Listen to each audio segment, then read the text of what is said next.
Durante 15 años, mis padres les dieron Bugattis a mis hermanos mientras yo recibía trapos. Cuando finalmente compré una casa de $2 millones, ellos realmente contrataron matones para entrar a la fuerza. Por eso, lo transmití en vivo para que todo el mundo lo viera. Era la víspera de Navidad de 2024. El viento aullaba fuera de mi casa inteligente en el acantilado, azotando las olas del océano en un frenesí violento contra las rocas de abajo. Yo estaba sentado en mi sala de control central, un espacio que diseñé yo mismo. Envuelto en el silencio absoluto que solo el aislamiento pesado y la tranquilidad mental pueden proporcionar. Mis manos rodeaban una taza caliente de café negro. Los monitores frente a mí brillaban en la oscuridad, mostrando transmisiones de ultra alta definición de las 16 cámaras de seguridad que rodeaban mi propiedad. Observé la pantalla mientras un sedán maltrecho y cubierto de óxido avanzaba por mi entrada. Impecable. 4 figuras familiares salieron al viento gélido: mi padre Gideon, mi madre Laurelai, mi hermano mayor Torne y mi hermana menor Sarapina. Pero no estaban solos. De una furgoneta oxidada estacionada detrás de ellos salieron 2 hombres enormes que llevaban pesadas palancas de acero y un cortapernos hidráulico. Matones. Criminales literales que mi supuesta familia había contratado para invadir mi santuario. Mi corazón no latía con miedo. Latía con un ritmo lento y metódico de anticipación fría y calculada. Me incliné más hacia la consola del micrófono, aumentando la alimentación de audio exterior. El sonido nítido del metal chocando y las botas pesadas crujiendo en mi entrada de grava llenó mi sala de control. Observé a mi padre, Gideon, señalar con su dedo grueso mis puertas de vidrio de seguridad reforzado. Miró al más grande de los 2 matones, un hombre con una cicatriz en el cuello. Solo rompe el vidrio, ordenó Gideon, con su voz destilando ese mismo derecho tóxico y arrogante que había crecido odiando. Él no hará nada. Es débil. Siempre cede. Mi madre, Laurelai, temblaba en su barato abrigo de piel sintética, frotándose las manos. Date prisa, se quejó con los matones. Hace un frío glacial aquí fuera y esta es nuestra casa ahora. Quiero entrar y ver la sala de estar. No tenían idea de que estaba observando cada uno de sus movimientos. No tenían idea de que estaba grabando cada sílaba que salía de sus bocas. Durante toda mi vida, fui el niño invisible, el chivo expiatorio. Aquel que debía rendirse y dejar que todos caminaran sobre mí. Realmente creían que yo todavía era ese niño aterrorizado al que podían intimidar hasta la sumisión. Dejé mi taza de café. La cerámica tintineó suavemente contra el escritorio. Abrí mi programa de transmisión personalizado. Ya lo había vinculado a una transmisión privada en redes sociales. Pero esta transmisión no estaba vacía. En los últimos días, había agregado silenciosamente a cientos de personas a la lista de espectadores, familiares lejanos. La congregación de la iglesia de mis padres, los antiguos socios comerciales de Torne, vecinos de nuestra antigua ciudad natal y todos los que alguna vez habían creído las mentiras de mis padres sobre lo terrible e ingrato que era yo como hijo. Colocó el ratón sobre el botón de transmitir en vivo. Los matones levantaron sus palancas, encajando el acero frío en el marco de mi puerta principal. Sarapina sacó su teléfono, acomodándose el cabello. Probablemente preparándose para grabar un videoblog falso y lloroso sobre cómo su cruel hermano finalmente los dejó entrar para las fiestas. Una sonrisa lenta y amarga se extendió por mi rostro. ¿Quieren mostrar al mundo quiénes somos realmente? Bien, mostrémonos todo.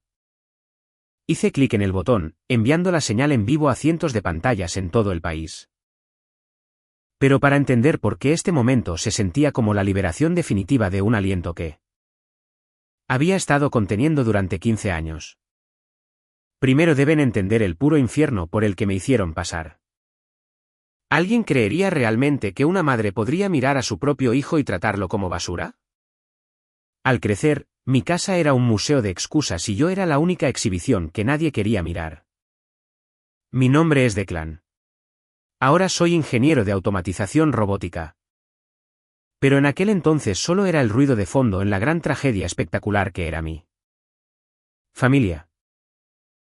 Mi padre era un gerente de nivel medio en logística. Un hombre que adoraba la masculinidad tóxica y las exhibiciones ruidosas de riqueza que en realidad no poseía. Mi madre era recepcionista en una empresa de bienes raíces de lujo, pasando sus días mirando mansiones que nunca podría pagar y llegando a casa para descargar su amargura conmigo. Y luego estaban los niños dorados, Torne, mi hermano mayor, y Sarapina, mi hermana menor. El contraste en cómo nos trataban no solo era obvio, era violentamente humillante.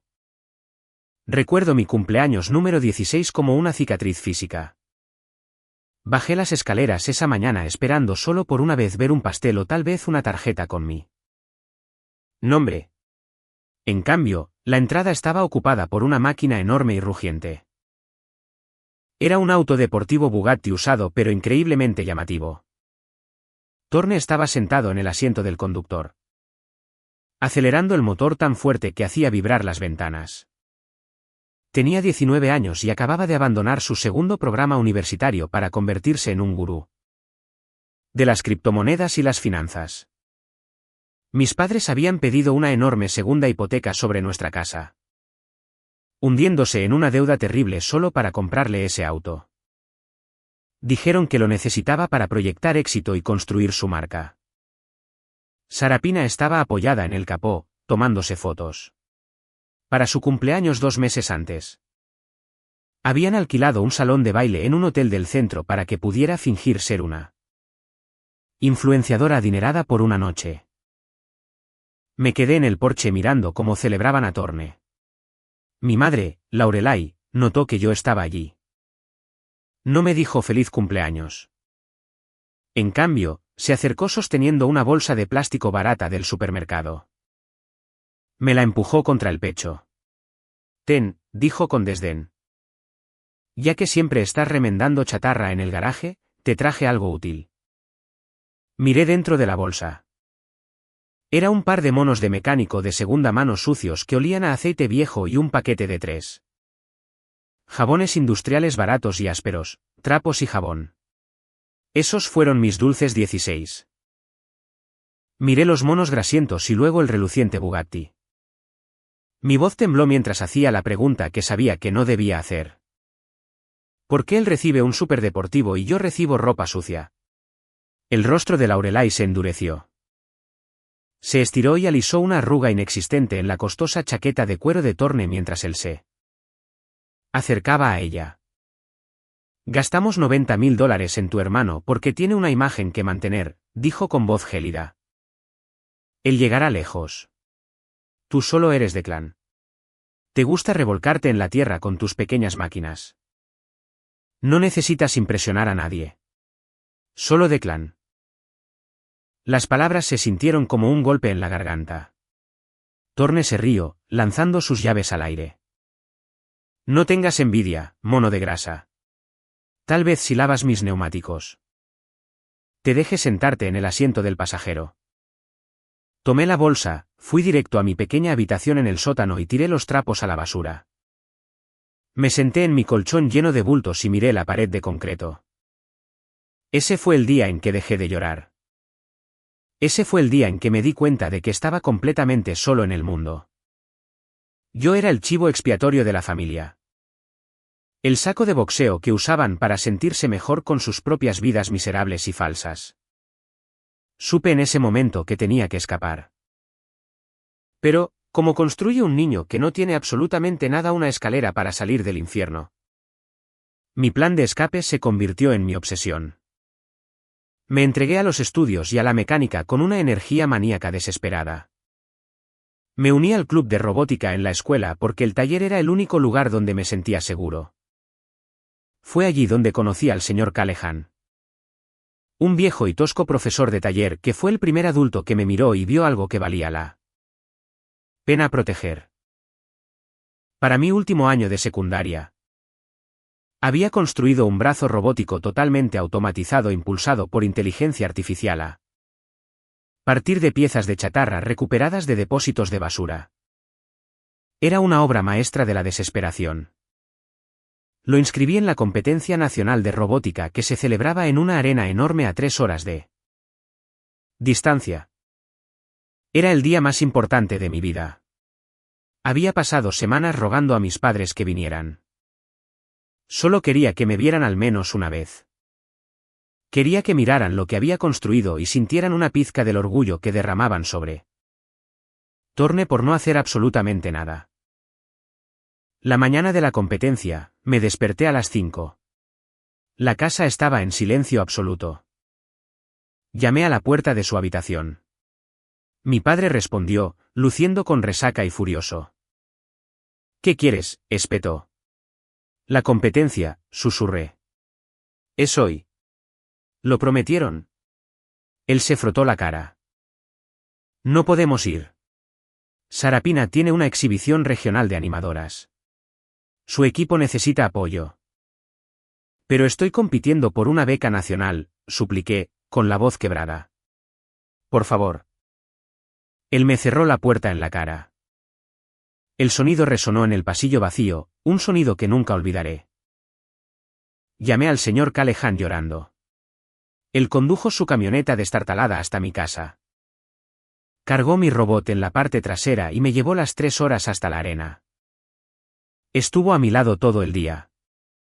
Y cuando los jueces anunciaron mi nombre como el ganador del primer lugar, asegurando una enorme beca universitaria completa, el señor Callahan fue quien me abrazó. No mi padre, ni mi madre. Regresamos tarde esa noche. El pesado trofeo de oro estaba en mi regazo. Entré en mi casa, esperando que estuvieran despiertos. Esperando que vieran el oro y finalmente me amaran. La casa estaba oscura. La sala de estar estaba llena de cajas de pizza vacías y pompones brillantes de la competencia de Sarapena. Todos estaban dormidos. Ni siquiera habían dejado una nota. Me quedé en medio de la sala de estar. Mientras los pesados trofeos se resbalaban de mis manos y golpeaban la alfombra con un ruido sordo. Yo era invisible. Podría construir un cohete a la luna y a ellos solo les importaría si Torne comprara una nueva camisa de diseñador. Al día siguiente en la escuela, el señor Callahan me encontró sentado solo en el taller. Vio la mirada muerta en mis ojos. Se sentó frente a mí, con sus manos rudas apoyadas en el banco de trabajo. Declan, dijo, con una voz inusualmente suave. Escúchame con atención. No esperes a que las personas que están ciegas vean tu luz. Construye tu propio sol. Toma esa beca. Vete de esta ciudad y nunca mires atrás. Asentí lentamente. No me di cuenta en ese momento, pero la dinámica familiar tóxica me había cambiado fundamentalmente. Ya no quería su amor. Quería tener tanto éxito. Ser tan intocable que algún día miraran hacia arriba desde la tierra y se dieran cuenta de lo que habían desechado. Pero escapar de una familia como la mía nunca es una ruptura limpia. Son como una enfermedad. Justo cuando crees que estás curado, los síntomas regresan. ¿Qué sucede cuando el niño invisible de repente entra en el centro de atención? El día que me fui a la universidad, nadie me ayudó a empacar. Nadie me despidió desde el porche. Tomé un autobús Greyhound con 2 maletas y el pesado trofeo de oro. Ese viaje en autobús fue mi tren para salir del infierno. Durante los siguientes 8 años, trabajé como una máquina. Viví en dormitorios estrechos. Sobreviví con fideos instantáneos y pasé cada hora de vigilia en los laboratorios de ingeniería de la universidad. Fui implacable con mi tiempo y mi energía. Mis padres nunca llamaron. Nunca enviaron un paquete de cuidado. La única vez que mi teléfono sonó con su número fue cuando mi madre me envió un mensaje de texto para preguntarme si podía firmar como avalista de un préstamo para Torne porque su última aventura con criptomonedas había fracasado. Bloqueé su número durante 1 año después de eso. Cuando me gradué como el mejor de mi clase con una maestría en automatización, No había familia animando en las gradas. Solo estábamos yo, Silas. Un tipo brillante que se convirtió en mi mejor amigo y eventual compañero de trabajo.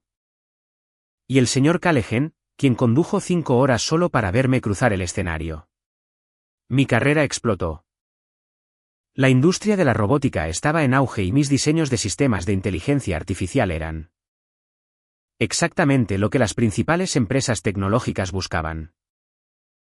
Para cuando tenía 27 años, era arquitecto de sistemas líder. Ganaba $250.000 al año, más opciones sobre acciones masivas. Vivía de manera tan tranquila y frugal que nadie adivinaría mi patrimonio neto. Ahorré cada centavo.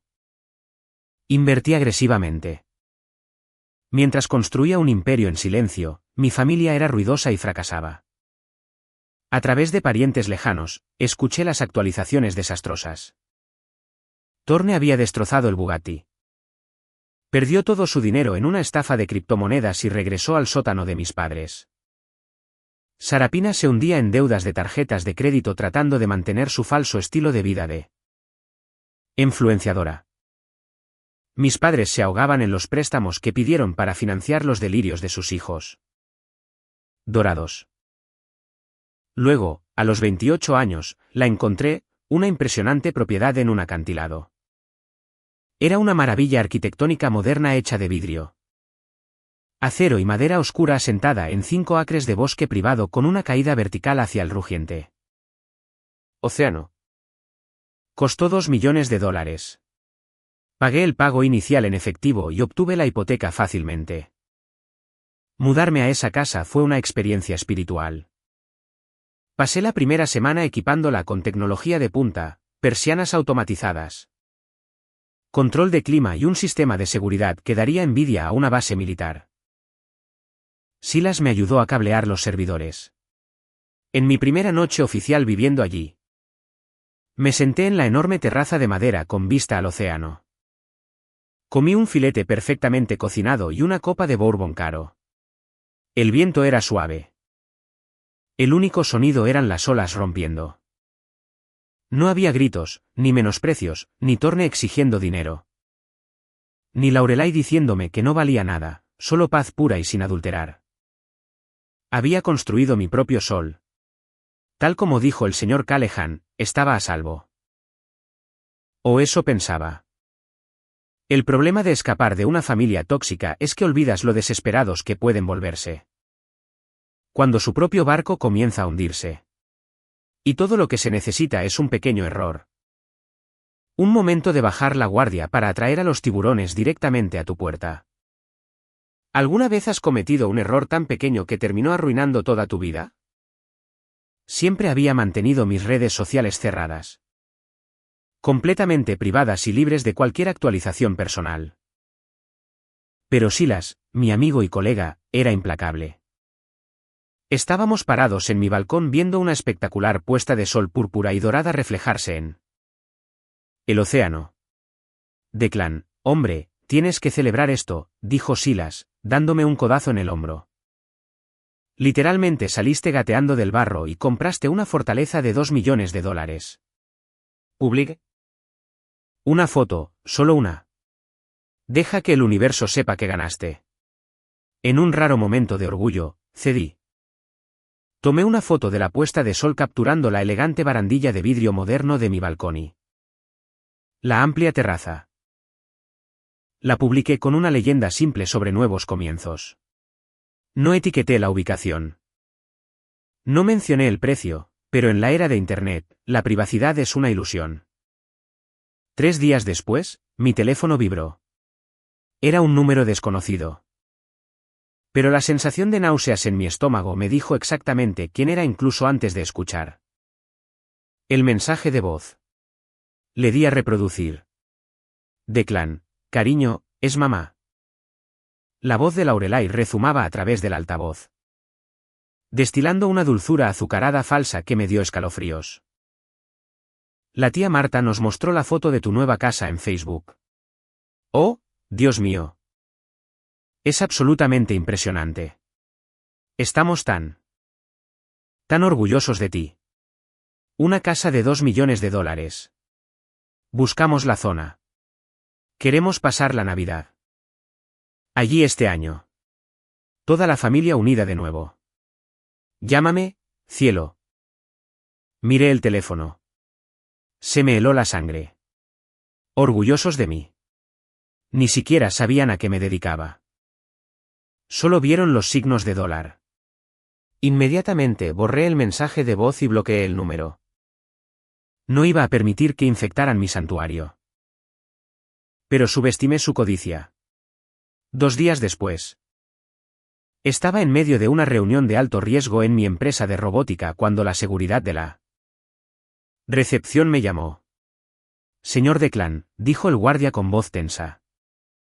Hay un hombre aquí abajo que afirma ser su padre. Está armando un escándalo. Bajé corriendo al vestíbulo de paredes de cristal. Allí estaba él, Gideon. Parecía más viejo, con la cara roja y vistiendo un traje barato que ya no le quedaba bien. Se paseaba furiosamente, gritándole a la recepcionista. Cuando me vio, sus ojos se iluminaron con una emoción depredadora. Ahí está el pez gordo. Gritó, caminando hacia mí con los brazos abiertos. Me detuve a 5 pies de distancia, con el rostro completamente inexpresivo. ¿Qué estás haciendo aquí, Gideon? Su sonrisa falsa flaqueó. ¿Así es como saludas a tu padre? Vimos la casa. Declan. Ahora eres rico. Tu hermano está luchando. Tu hermana necesita ayuda. Es hora de que des un paso al frente y actúes como un hombre. Vas a hacerte cargo de esta familia. No tengo familia, dije, con voz baja y peligrosamente tranquila.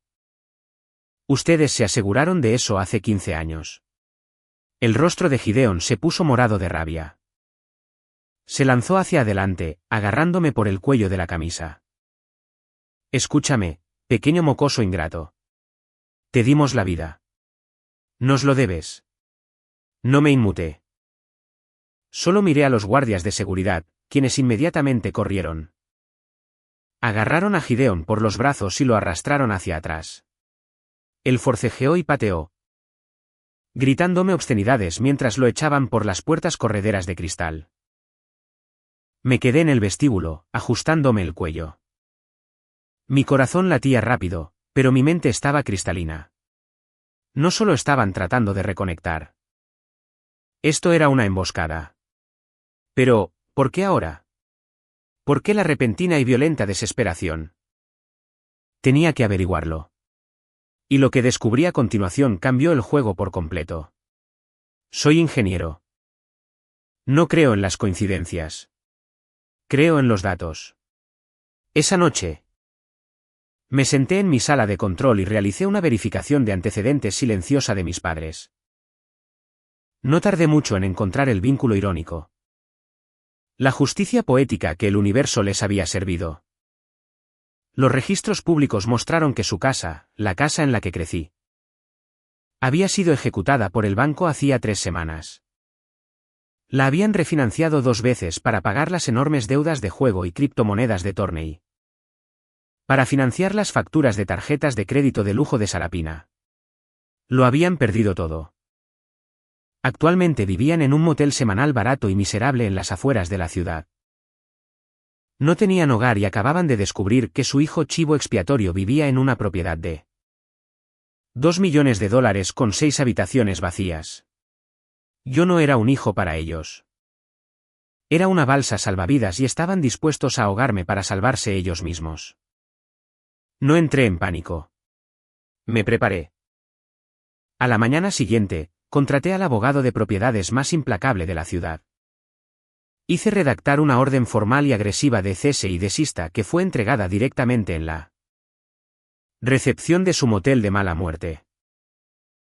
El documento prohibía legalmente a Gideon, Laurelai, Torney y Sarapina acercarse a menos de 500 pies de mí, mi lugar de trabajo o mi propiedad. Pero el papel legal es solo papel para las personas que creen que las reglas no se aplican a ellas. Necesitaba hardware. Llamé a Silas. Cancela tus planes para el fin de semana, le dije. Vamos a la guerra. Pasamos 48 horas convirtiendo mi casa del acantilado en una fortaleza impenetrable.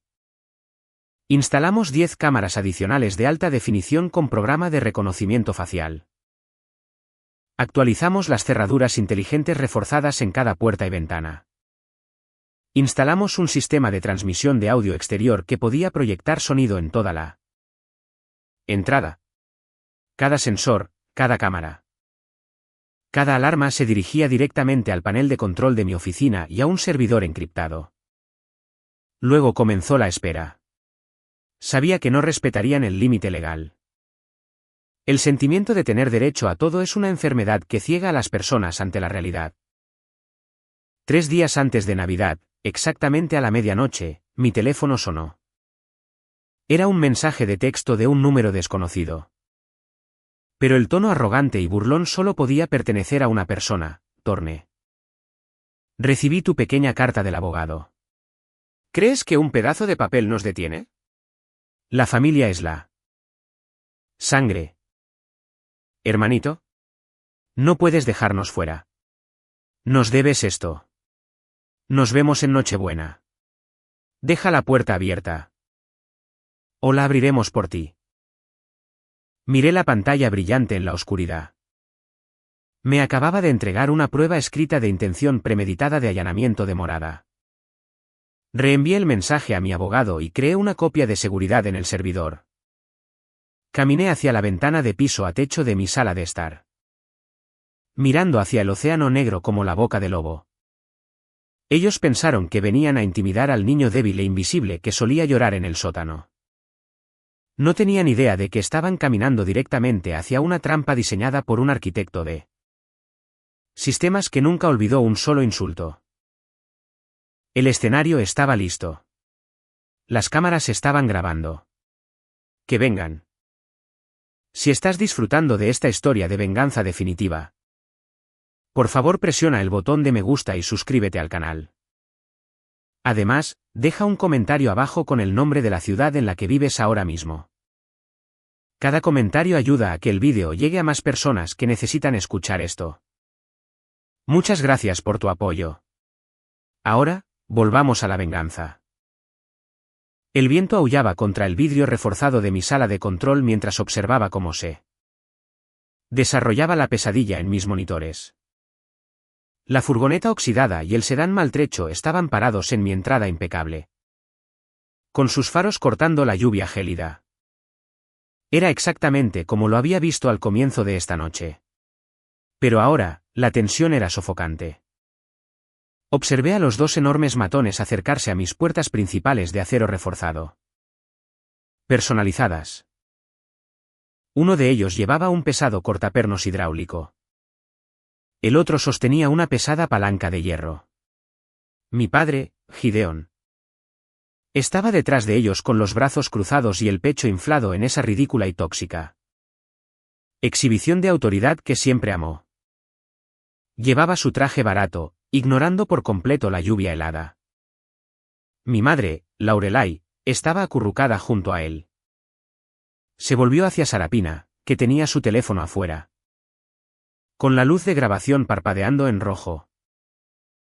Laurelai cambió inmediatamente su rostro a una expresión de agonía teatral exagerada. Habló en voz alta, asegurándose de que el micrófono del teléfono captara cada palabra. Oh, hace tanto frío aquí fuera, se lamentó Laurelai, secándose una lágrima falsa del ojo. Solo queremos ver a nuestro hijo para Navidad. Condujimos todo este camino para unir a la familia y él nos dejó afuera bajo la lluvia helada. Por favor. Declan, si estás escuchando, solo deja entrar a tu amorosa madre. Miré la pantalla, con la mandíbula tan apretada que me dolían los dientes. La pura y aterradora manipulación de todo aquello era asombrosa. Si alguien viera ese vídeo fuera de contexto, yo parecería un monstruo. Pero yo tenía el contexto. Tenía 15 años de él. Thorne entró en el encuadre, frotándose las manos. Miró a los matones. Vamos, apúrense. Mis dedos se están congelando. Solo rompan el vidrio. El matón con la cicatriz en el cuello sacudió la cabeza. Este es vidrio de seguridad de alta calidad. Hombre. Una palanca rebotará en él. Tenemos que hacer palanca en el marco y cortar el cerrojo. Gideon se burló, rodando los ojos. Entonces haz palanca. ¿Para qué te estoy pagando? Solo rompe la cerradura. Una vez que pongamos un pie adentro, la ley estará de nuestro lado. La posesión es 9/10 partes de la ley. Él es demasiado débil para echarnos una vez que estemos sentados en su sala de estar. El matón empujó la palanca en el espacio entre la pesada puerta y el marco. Inclinó todo el peso de su cuerpo sobre ella. El metal gimió. El sonido resonó a través de la alimentación de audio directamente en mi oficina silenciosa y oscura. Mi dedo se posó sobre el tablero de control maestro. Mi transmisión en vivo en las redes sociales llevaba 5 minutos funcionando. El recuento de espectadores subía rápidamente. 100 personas, 300 personas, 500 personas. Gente de nuestra antigua ciudad natal estaba sintonizando. Vi los nombres aparecer en el chat: el pastor de la iglesia de mis padres, los antiguos amigos de la secundaria de Torne, las falsas rivales influenciadoras de Sarapina. Todos estaban viendo a mi familia intentar una violenta invasión de hogar en la víspera de Navidad. El matón gruñó, empujando con más fuerza la palanca. Un fuerte crujido resonó cuando la moldura de madera exterior se astilló. «Ahí tienes», vitoreó Gideon, aplaudiendo. «Casi dentro. Vamos a casa, muchachos». Realmente pensaron que habían ganado. Realmente pensaron que yo todavía era ese adolescente aterrorizado escondido en el sótano. Era hora de mostrarles exactamente en quién me había convertido. ¿Entenderán alguna vez al monstruo que crearon? El recuento de espectadores en mi transmisión privada llegó a 800. El chat era una cascada de asombro, confusión y horror absoluto. La gente estaba reconociendo a Gideon, Laurelay y Torne. Los estaban escuchando ordenar a criminales que entraran en mi casa. La trampa estaba totalmente cargada. Ahora era el momento de activarla. Alargué la mano y golpeé con la palma un gran botón rojo en mi consola de control. Instantáneamente, toda la propiedad de 5 acres en el acantilado se iluminó como un estadio deportivo profesional. Docenas de focos LED de alta intensidad montados en el techo y ocultos en el paisaje se encendieron. En el mismo milisegundo, la luz blanca cegadora erradicó la oscuridad, iluminando la entrada con un resplandor duro e implacable.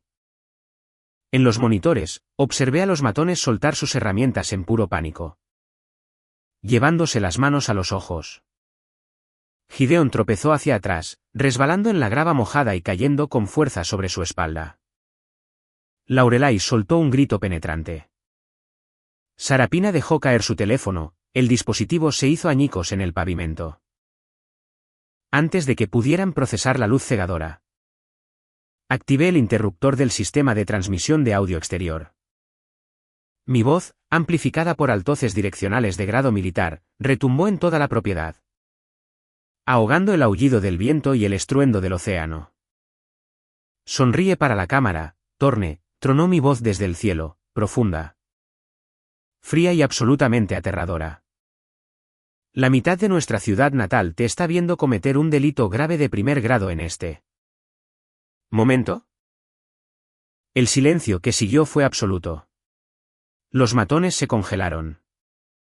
Torne dio media vuelta, mirando hacia las cámaras de seguridad montadas bajo los aleros, con el rostro perdiendo todo color. «¿Qué acabas de decir?», gritó Torne, con la voz quebrada por el terror repentino. Dije, mi voz retumbó de nuevo, haciendo eco en el acantilado. «Que hay más de 800 personas viendo esta transmisión en vivo. El pastor Higgins está mirando. Sus antiguos inversores están mirando. La policía está mirando. Trajiste una palanca a una fortaleza de $2 millones, Torne. ¿Realmente pensaste que dejaría la puerta principal abierta? El matón con la cicatriz miró a Gideon, con los ojos muy abiertos por la furia. Dijiste que no había cámaras. Dijiste que esto era una simple disputa familiar. Lo es. Gideon se puso de pie a duras penas, sujetándose la espalda adolorida, con su arrogancia reemplazada por puro pánico. Está mintiendo. Rompan la puerta. No voy a ir a prisión por ti, anciano, rugió el matón. Agarró a su compañero por la chaqueta. Nos largamos de aquí. Abandonaron sus pesadas herramientas de acero en mi porche delantero. Corrieron hacia su furgoneta oxidada y salieron a toda velocidad de la entrada, con los neumáticos chirriando y escupiendo grava en la lluvia helada. Mi familia se quedó allí, completamente sola bajo la luz cegadora. Los tipos duros se habían ido. La falsa valentía se había ido. Lorelai cayó de rodillas, mirando hacia las cámaras. Declan, por favor, gritó, abandonando el papel de víctima falsa y mostrando una desesperación patética y genuina. Apaga las cámaras. Apágalas ahora mismo. Somos tus padres. Estás arruinando nuestra reputación. Ustedes arruinaron su propia reputación hace 15 años, dije a través de los altavoces. Mi voz carente de cualquier rastro de emoción. Solo estoy transmitiendo los resultados. En la distancia, sobre el sonido del viento, un nuevo ruido comenzó a resonar en la noche. El lamento agudo y frenético de las sirenas de la policía. No solo una, varias. Los había llamado hacía 10 minutos. El gran final estaba llegando. ¿Cómo se siente ver cómo todo tu mundo se quema en cuestión de segundos? 4 patrullas de policía subieron por mi larga entrada, sus luces rojas y azules pintando la lluvia helada con colores caóticos. Rodearon el sedán maltrecho de mis padres, cortando cualquier posibilidad de escape. Media docena de oficiales saltaron, con las manos apoyadas en sus fundas. Manos en el aire. Al suelo ahora, gritó el oficial al mando sobre la tormenta. Thorne cayó inmediatamente de rodillas, poniendo las manos detrás de la cabeza, llorando como un niño. Gideon intentó discutir. Señaló con el dedo a los policías. No entienden. Soy su padre. Este es un asunto familiar. Tengo derecho a estar aquí. 2 oficiales agarraron a Gideon por los hombros. Le separaron las piernas de un puntapié y lo estamparon contra el capó del coche patrulla. El fuerte clic de las esposas de acero resonó en la noche. Lorelai lloraba histéricamente, aferrándose a Sarapina, que miraba los pedazos rotos de su teléfono como si toda su vida falsa acabara de terminar. Observé cómo se completaban los arrestos en mis monitores. Terminé la transmisión en vivo. Respiré profundamente, alisando la parte delantera de mi traje negro a medida. Tomé una carpeta manila gruesa y pesada de mi escritorio.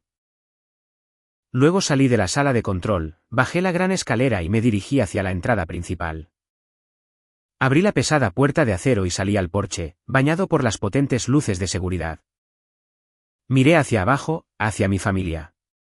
Un oficial subió los escalones hacia mí.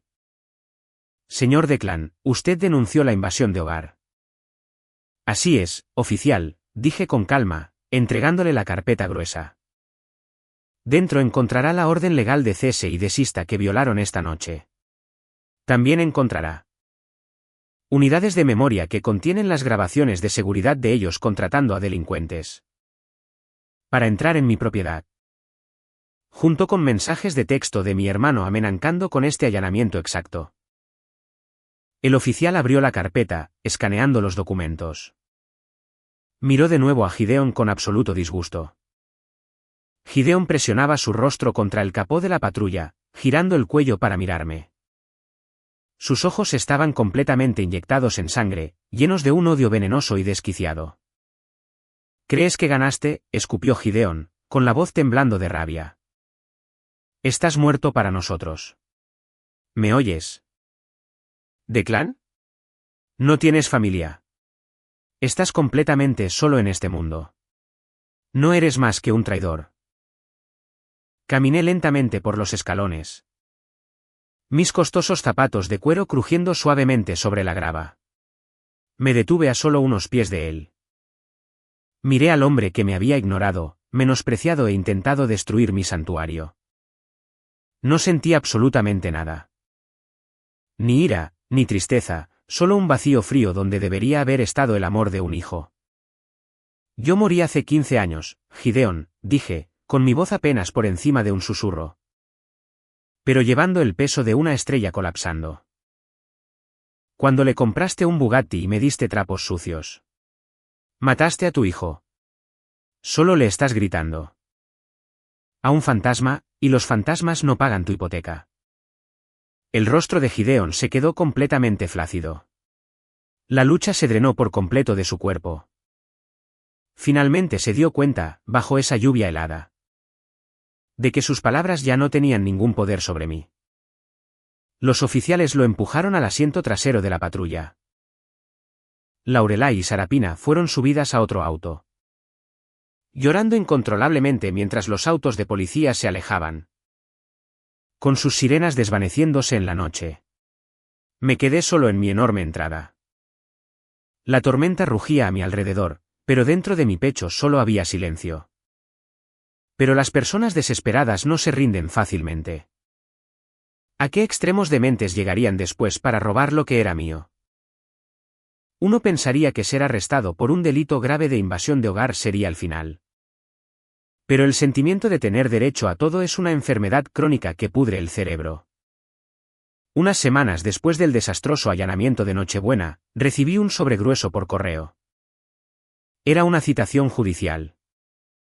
Mi familia, que ahora enfrentaba graves cargos penales y se había quedado completamente sin dinero. De alguna manera había encontrado a un abogado desesperado y sórdido dispuesto a trabajar por honorarios contingentes. Me estaban demandando en una corte civil por pensión alimenticia para padres. Alegaban que, como su hijo biológico, yo tenía la obligación legal y moral de proporcionarles vivienda y cuidado financiero. Exigiendo la mitad de mis ingresos para mantener su estilo de vida. Mi abogado, un hombre brillante e implacable llamado Vance. Realmente se rió a carcajadas cuando leyó la demanda en mi oficina. Están demandando a la víctima de su propio crimen violento para obtener dinero para sus gastos. Se rió Vance, sacudiendo la cabeza. He visto algunas cosas locas en mi carrera, Declan. Pero esto es una obra maestra del delirio. La fecha del juicio llegó a finales de febrero. La sala del tribunal era fría y estéril. Me senté junto a Vance vistiendo un impecable traje hecho a medida, proyectando una calma absoluta. Al otro lado del pasillo estaba mi familia. Parecían arruinados. Gideon había perdido peso, su traje barato ahora colgaba de su cuerpo como el de un espantapájaros. Lorelai parecía envejecida, con el cabello descuidado, el falso glamour completamente desaparecido. Thorne ni siquiera estaba allí. Había huido bajo fianza y escapado del estado, dejando a sus padres para enfrentar el fuego solos. Su abogado sórdido se puso de pie y pronunció un discurso apasionado y ridículo sobre los valores familiares. Los lazos de sangre y como un hijo rico estaba dejando a sus padres pobres y necesitados morir en las calles. Me pintó como un multimillonario codicioso y sin corazón que acaparaba su riqueza mientras las personas que me dieron la vida sufrían. Luego fue nuestro turno. Vance no pronunció un discurso. Simplemente le entregó a la jueza una tableta y presionó reproducir. Era la grabación de la transmisión en vivo de Nochebuena. La jueza, una mujer mayor y severa, miró la pantalla en absoluto silencio. Los altavoces de la sala reprodujeron el audio nítido de Gideon ordenando a los matones que rompieran mi vidrio. Reprodujo la risa arrogante de Thorne. Reprodujo el llanto falso de Lorelai. El vídeo terminó.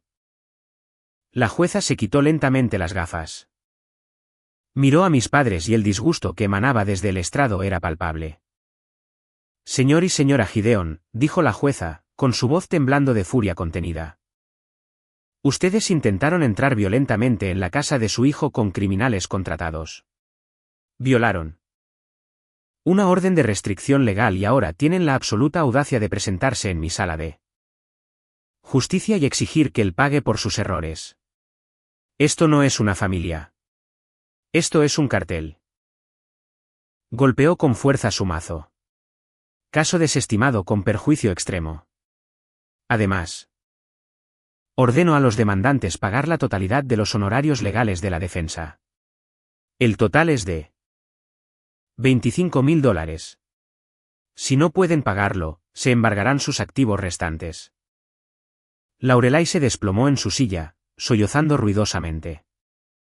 Gideon miró fijamente hacia adelante, con la mandíbula temblando, completamente destrozado. Vinieron por mi dinero y, en cambio, la jueza les entregó un ancla de $25.000 para arrastrarlos directamente al fondo del océano. Salí de esa sala del tribunal respirando el aire más limpio de mi vida. Pero todavía quedaba un cabo suelto tratando de aferrarse. Un último fantasma tratando de arrastrarme de vuelta a la oscuridad. 2 semanas después del fallo judicial. Estaba sentado solo en una cafetería tranquila y exclusiva en el centro revisando algunos planos de ingeniería en mi tableta. La campana sobre la puerta sonó y alguien se acercó a mi mesa. Era Sarapina, pero estaba irreconocible. La ropa de diseñador y el maquillaje perfecto habían desaparecido. Llevaba unos pantalones de chándal baratos y desteñidos y una sudadera con capucha demasiado grande. Había ojeras oscuras bajo sus ojos. Parecía pequeña, agotada y totalmente derrotada. Sacó una silla y se sentó frente a mí sin preguntar. «Se van a quedar sin hogar, Declan», dijo, con voz hueca y temblorosa. La jueza les ordenó pagar tus $25.000 de gastos legales. No tienen nada. Mañana los echarán. Del motel barato. Gideon está bebiendo todo el día. Laurelai no puede dejar de llorar. Thorne huyó a otro estado y nos dejó con sus deudas. No dejé de revisar mis planos. Lentamente arrastré una línea por la pantalla con mi lápiz óptico. ¿Y por qué me cuentas esto, Sarapina? Las lágrimas se derramaron por sus pestañas, cayendo sobre la mesa de madera. Porque eres el único que puede arreglarlo. Por favor, Declan. Retira los cargos por los gastos legales. Solo dales un poco de dinero para alquilar un apartamento. Te alimentaron durante 18 años. Te dieron un techo. No puedes dejar que duerman en la calle. Finalmente solté mi lápiz óptico. Levanté la vista y la miré a los ojos. Mi mirada era firme. Completamente desprovista de la culpa que ella intentaba extraerme desesperadamente. Me alimentaron por una obligación legal, Sarapina, dije en voz baja. Con mi voz cortando el ruido de la cafetería. Hicieron lo mínimo requerido por la ley para evitar ir a prisión por negligencia infantil. Eso no. Es amor. Eso es evitar un delito grave. Ella se ahogó en un sollozo. Cometieron errores. Todos lo hicimos. Un error es olvidarse de recogerme de la escuela, la corregí. Inclinándome ligeramente hacia adelante. Comprarle a Thorne un auto deportivo Bugatti y entregarme trapos sucios y jabón industrial para mí. Cumpleaños número 16 no es un error. Es una declaración. Dejarme solo en una casa vacía cuando gané. Un campeonato nacional es una declaración. Traer matones para destrozar mis puertas en Nochebuena es una declaración. Y mi declaración a cambio es muy simple, la obligación ha terminado. Sarapina me miró fijamente, abriendo y cerrando la boca como un pez fuera del agua. Se dio cuenta en ese último segundo de que no había ningún botón secreto que pudiera presionar para que me importara. El pozo de empatía del que intentaba sacar agua se había secado y convertido en polvo hacía 15 años. Eres frío, susurró, temblando mientras se ponía de pie. No tienes corazón. No, respondí, tomando mi tableta. Solo estoy protegido. Hay una diferencia. Adiós, Sarapena. La vi salir de la cafetería. Con los hombros hundidos, desapareció en las concurridas calles de la ciudad. No sentí ni una pizca de remordimiento. Me sentí ligero.